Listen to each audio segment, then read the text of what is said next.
Rick Carlisle, now head coach in two of the greatest fourth-quarter comebacks in NBA Finals history, 2011 with Dallas and now 2025 with the Indiana Pacers. Let's chase history for Game 1. Pacers with a chance to win it. Final seconds, no fouls to give. Halliburton has it with 3, driving with 2, pulling up. He's not afraid of the moment. He is the moment. He did it! Tyrese Halliburton does it again.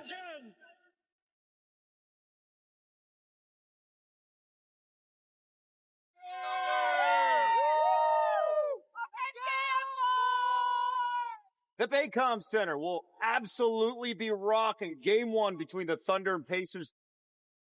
It's the biggest stage, right? This is greatness. When you talk about the NBA Finals, I mean, this is what guys become household names. I'm just ready to play, to be honest. So it's been a long week. Let's get the ball rolling. SGA told us he expects to be nervous, but also said he was made for this moment. That'll be a lot of fun to watch. Two very different faces of the franchise. Halliburton, I love the kid. He's brash. He talks trash. He's got all that stuff. Shea is just so calm, cool, steady. What's up, baby? You all right? Yes, sir.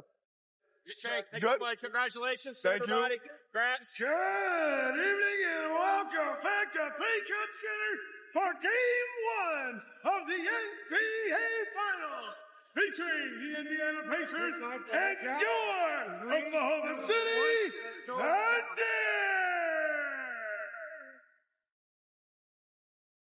You're so fired up. You get goosebumps just when you walk on the floor for Game 1. Oh, this is exciting. This is what every player dreams about. Shea, challenged by Nembhard, stutter steps. Last right, down the lane, across his body, floats a runner that rolls in from 7 feet out. Gilgeous-Alexander splits the defense inside. Gorgeous throw from SGA. He's got 9 early points. And Rick Carlisle seen enough. Timeout, Indiana.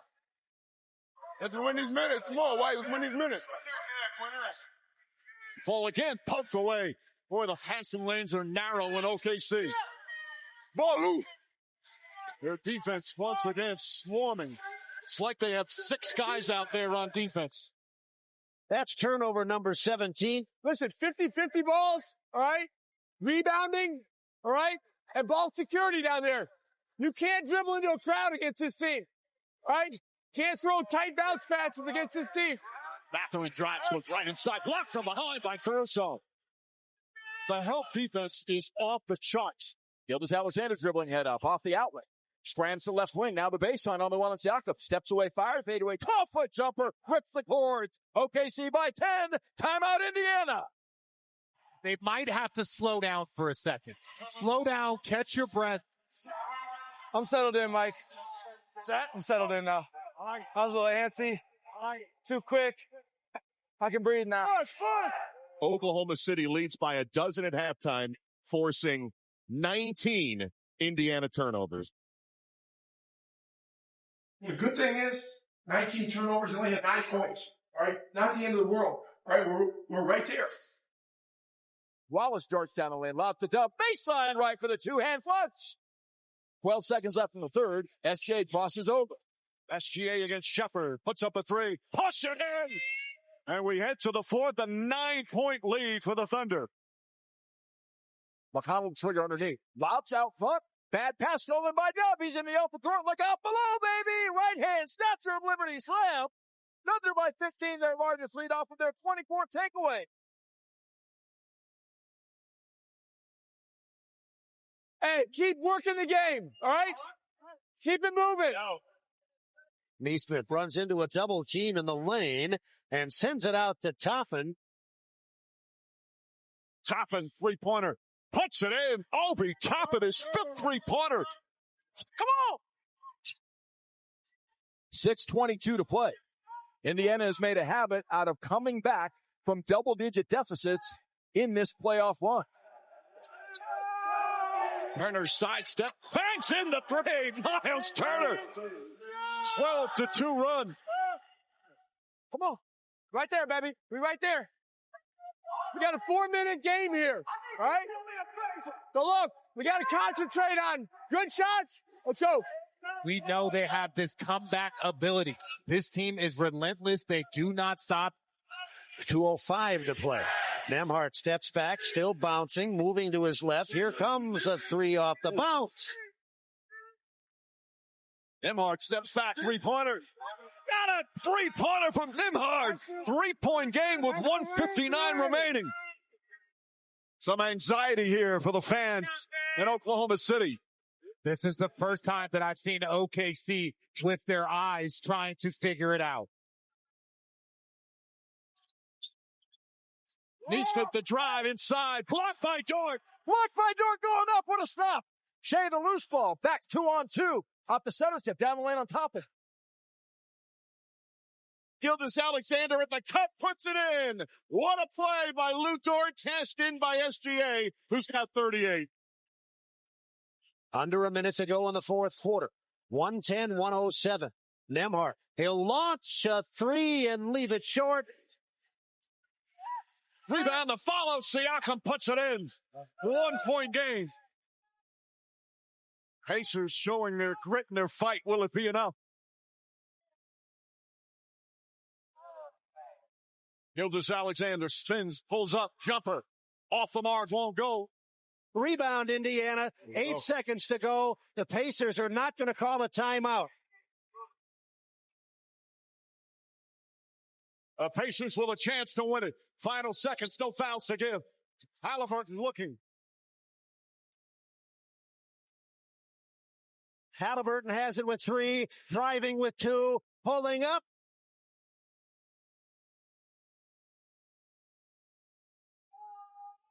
And hitting. Oh! Yeah! Tyrese Halliburton does it again. He's not afraid of the moment. He is the moment. That is what Tyrese Halliburton has been doing all postseason. No hesitation in those big moments. He wants the ball in his hands. How many more times can this team do that? One down. One down, baby. One down. What a victory for the Pacers as Tyrese Halliburton's heroics take center stage. One down. One down. The comeback kids do it again. This crowd is stunned. We are stunned on this broadcast. Man, basketball's fun, man. Winning is fun. That's a great win for us. Big comeback, but we got so much work to do. Good team win for sure. How about those Pacers? They did it again. My heart can't take this. I'm too old. On the 1 to 100 scale of improbability, this was, 117? I was going to go with 1,000. Shocking. It looks like they just finished practice. This is what we do. Had to figure out how to win in like a million different ways all year, so why would we stop now? Come on, got a lot of work to do. Got a lot of work to do. Come on. Yeah! There we go, baby. Hell yeah, come on. Damn, my phone is stupid right now. I guess people actually watch the finals, huh? We've just got to be very much present in the moment and understand what this is all about. This is all about keeping poise and at the same time having a high level of aggression. I think we thrive in adversity. We put ourselves in this position the last 2 months of the season and be battle tested on the biggest stage. It's an incredible run. We got to keep it going. We had control of the game for the most part of it. Now it is a 48-minute game. They teach you that lesson more than anyone else in the league, the hard way. How you lose doesn't really matter. Obviously, it sucks, the last second shot, but move forward and be better. Game ain't over till it's over. That's the biggest thing. And we just got utmost confidence in ourselves as a group, and that's only one game. So, got to keep it going.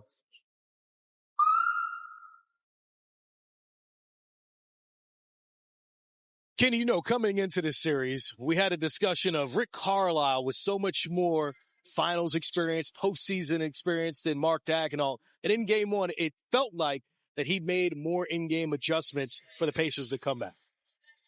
Well, I would say you have two really really good coaches here. You could say one out coach the other, but I always think of what Dean Smith told me once. They asked him, I was watching him doing an interview, asked him, was he a great coach? He said, oh, yes, for sure. I could draw up a play where the point guard brings it over to the 2, the 3-man sets a screen for the 4, and he drops it inside, and that's when recruiting takes over. So after a while, the shot that Halliburton made, you could have drawn it up, but if the guy's not good enough to make it, it doesn't matter. So, yes, did he coach well, Rick Carlisle? Yes, he did. Did he make great adjustments? Yes, he did. But then the Thunder game plan, to me, doesn't have to change much defensively. We made them have 20 turnovers in the first half, 24 for the game. We made them uncomfortable at most of the game on the offensive end. We just didn't have the efficiency in the amount of extra possessions we had. So they have to change offensively. So that's what I think. And Zeke, when you got to look at a player like as being a coach's dream, Andrew Nembhard, one of 6 Pacers in double figures, can you show us how he was effective? Yes, he had 14 points, but was much bigger than a box score. Yeah, much bigger than a box score because he can score in a multitude of ways. He gets to the basket. He can score around the basket. He's got good instincts in terms of knowing when and where and how to get a shot. Keyword, how to get a shot. As you can see, he's well guarded here, goes through a couple of dribble moves, step to his left so he can get his shot off being guarded by a bigger defender. Now he's got to scramble, and now he's got to make something happen here. And what does he do? Instead of forcing a shot, he reads the defense, sees the paint is crowded, kicks it to his teammate Toffin in the corner for a 3. I mean, when you talk about him as a player, not only can he excel on the ball, but he can also excel off the ball by filling the lanes, finding the spot, knowing where the open shot is going to be. On defense, this was a great defensive play right here. Stood him up, challenged the shot, made him take a tough shot, fade away. Now SGA is capable of making that shot, but when you look at him as a basketball player, he fits right into their offense the way they want to play. Now, we was talking about the coaching adjustments, and Kenny, I want to just disagree with you a little bit because I thought OKC made an adjustment. Mark made an adjustment before the game even started by changing his lineup. And all of us know from sitting here, we are creatures of habit. And we've won 68 games. Let me say that again. We've won 68 games, and then we come to the NBA Finals, and you change the lineup. That's a red flag. That is a red flag. And if this series continues to go on, confidence now is going to have to be something that we watch in the OKC players. And you talk about coaching, but it boils down to this. I've said this many times. If the general doesn't panic, the troops will not panic. If you talk about Rick Hall, a guy who has a lot of experience, I'm sitting there watching him. Up 15, down 15, he has the same demeanor. And, we saw a couple of clips of how he's talking to his guys. He's giving them the real, like, hey, you can't make little bounce passes on this team. You can't dribble in the paint with this team. Just be smart. And, this team, again, they are the underdogs. They love playing from behind. And when you have them down 15, you must put them away because if your shots don't start falling and then they start getting their offense going and they take care of the ball, they can always come back and win. Well, the guy that Zeke was referencing, we just saw, Isaiah Hartenstein, out of the starting lineup, played 17 minutes. Shaq, he had 9 points and 9 rebounds in just 17 minutes. If you're him, you got to think, I can have a huge impact on this series, need to be on the floor more. Yeah, well, he's not a guy that, really worries about scoring. They need him for his defensive prowess. They need him for his rebounding, and they need him to, protect the paint. When you say a guy like him, he's averaging 9 points, those are drop-offs. They're not coming down, calling, 5 out for this guy. But he plays hard. He plays with reckless abandon. I love how he plays. He's shooting a high percentage when he gets the ball in the lane on a little flip shot. But again, they need him to rebound. They need him for his defensive prowess, and they need him to protect the rim. And Shaq, that's where they, in my opinion, one of the reasons why they lost the game, because they lost the rebounding war. They did not have him in the game. They had a small team in the game.